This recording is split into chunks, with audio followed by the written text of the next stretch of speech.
Hey everyone! Welcome back to a new tutorial on MistryMakes. So on today's tutorial, I will be showing you guys how to create print-ready PDFs. So let's say you're working in a company and you're designing something for a client which needs to get approved for printing. So in order to get your work approved, we will create print-ready PDFs and then have them printed and get the client to sign off on them. So this is basically step 1, where we figure out if our specs are right, our images are all in CMYK, and the resolution is fine. So let's get started.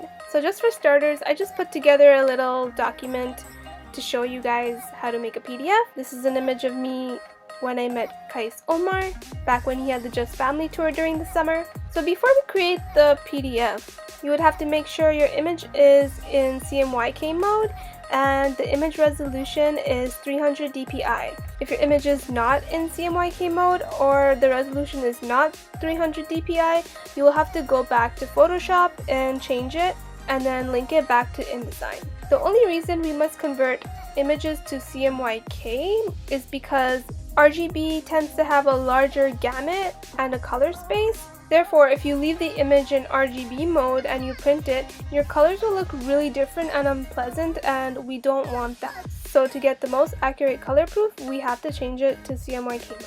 Another thing, you might see this image as a little blurry. If you zoom in, you can see that.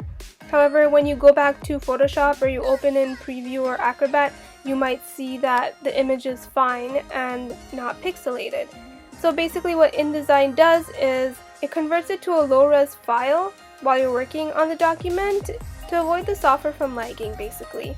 Because if you have a lot of images in a big document, it's going to render really slowly, which we don't want. However, if you do want to see how the image will look like and you want to change it to a faster performance, you would basically go up to View, Display Performance, and change it to High Quality Display. So when I changed it to High Quality Display, you see that it got a little bit more clearer. It's still a bit pixelated because I haven't changed DPI or the color mode, which I should do, but I just want to show you guys how to make a PDF. So once you know that your document is ready to go, we will now export it. So to export into a PDF, we will go up to File and Export.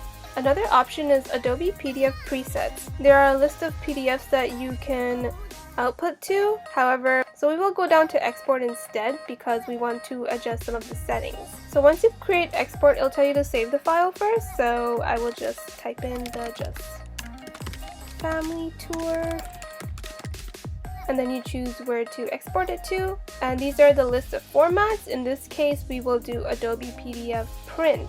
There's also an option for Adobe Pdf Interactive, which would be used if we were creating an interactive PDF, such as forms or PDFs where there's buttons and links that you can click on, which will take you to the internet. So we don't want that right now. So we'll go ahead with Adobe PDF Print and press Save. So once the settings pop up, you can now choose which PDF preset you would like. So most cases we choose PDF X1A because that is the industry standard. There are other options as well. They have different purposes, which I won't get into right now. So we'll go ahead with PDF X1A. So now down here, so if you go down to Pages, you can select which page you want to print. In this case, I only have one page. Next, I will go down to Compression. In this case, I will leave it as default unless I'm given instructions to change these settings. When I go down to Marks and Bleeds, this basically states which marks I would want on my PDF. So in most cases, we would select crop marks because we want to know where the image will get cut off. Crop marks are also for the post-press department in a printing company. It determines where you would need to trim the document. The other mark we will want is the page information. Page information determines the date and the time and to indicate which file is new, which file is old. We will also select the bleed and slug. This will not show up on your document. It's just so our bleeds get included into our file. And for output, advanced, security, and summary, we can just ignore. So for the summary, it just gives you a little description of all your settings in your PDF and your document. So once you've adjusted all your settings and you're good to go, you just click export. So once you've created your PDF, you can open it up in preview. This basically determines how much will be cut off your document.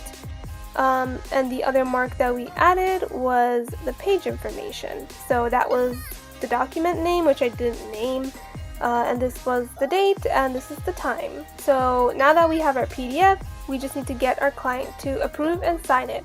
Once your PDF is signed off, it is sent to the pre-press department where they get files ready to go to press.